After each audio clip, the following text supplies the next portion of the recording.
Welcome mga kaibigan, mga kapatid sa aking channel. Ngayon ibahagi ko sa inyo ang aking kaalaman sa karunungang lingap. Narito, bendisyon sa pagkain para dumami kontra palipad, hangin at lason. At bago ka pa lamang napadpad sa aking channel, huwag kalimutan mag-subscribe and click the bell icon para laging update sa mga bagong video. Maraming salamat. Bago magsimula, shoutout sa channel ni Child of God. Subscribe kayo dyan. Maraming salamat.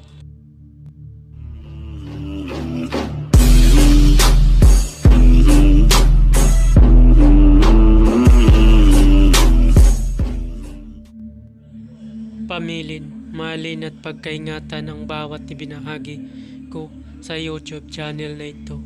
Ang kapangyarihan na kapaloob dito ay lubhang may waga.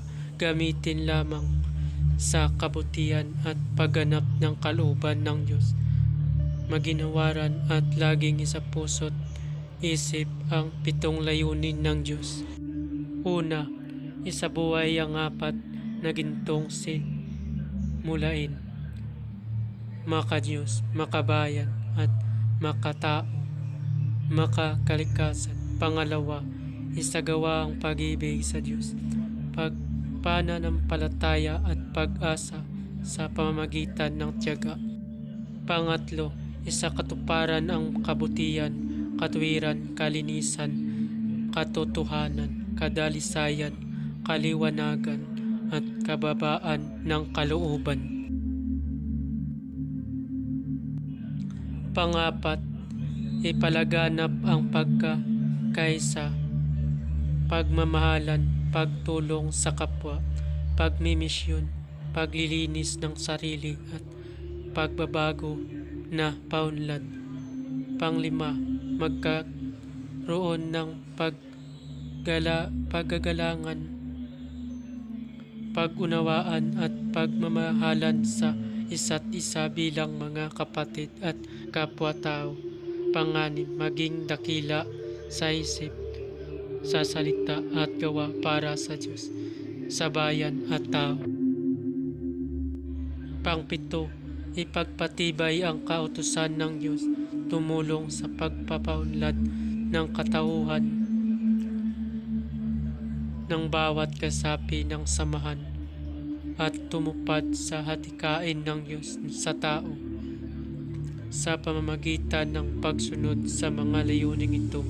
Ang isang naghanap sa Diyos ay makakasumpong sa Kanya at hindi pagkakaitan ng Kanyang liwanag.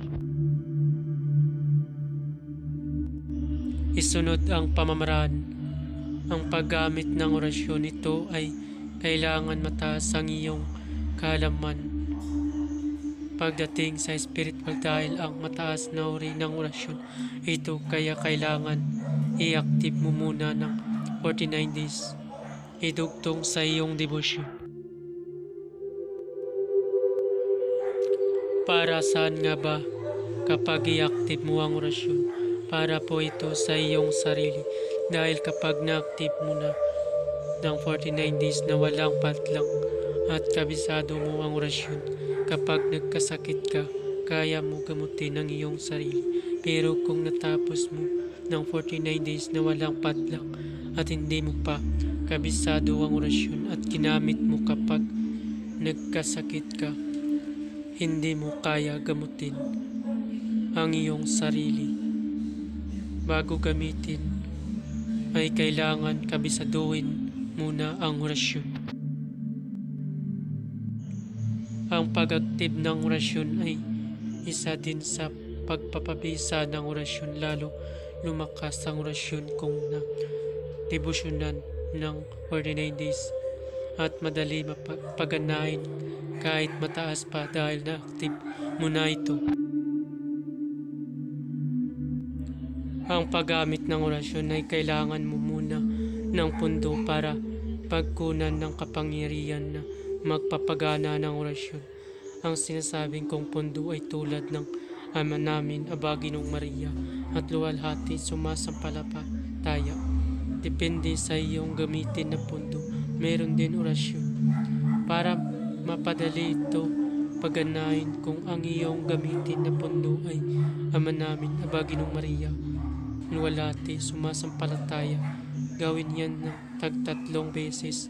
Ulitin ang Ama namin, Aba, Ginoong Maria, hanggang sa sumasampalataya. Usalin ng 3 beses. Narito ang orasyon.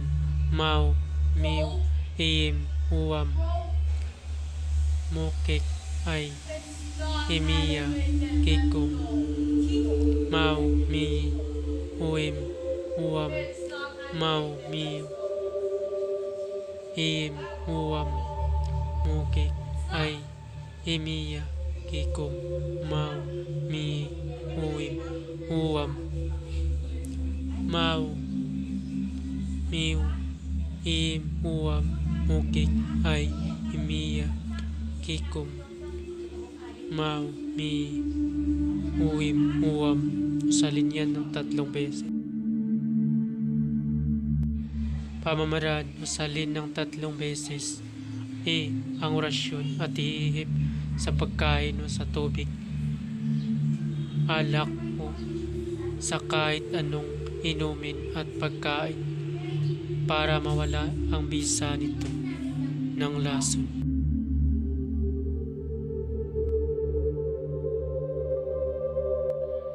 Wala ang lahat ng mga orasyon na iyong mababasa dito ay lubhang makapangyarihan. Gamitin lamang sa mabuti. Ibinabahagi ko ang mga orasyon na ito para katulong at hindi para makapanakit ng sinuman.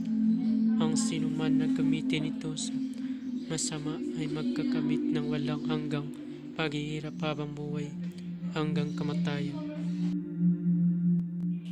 Bago matapos mapanood ang video ito, huwag kalimutan mag-subscribe and click the bell icon para laging update sa mga bagong video ina-upload ko. Maraming salamat.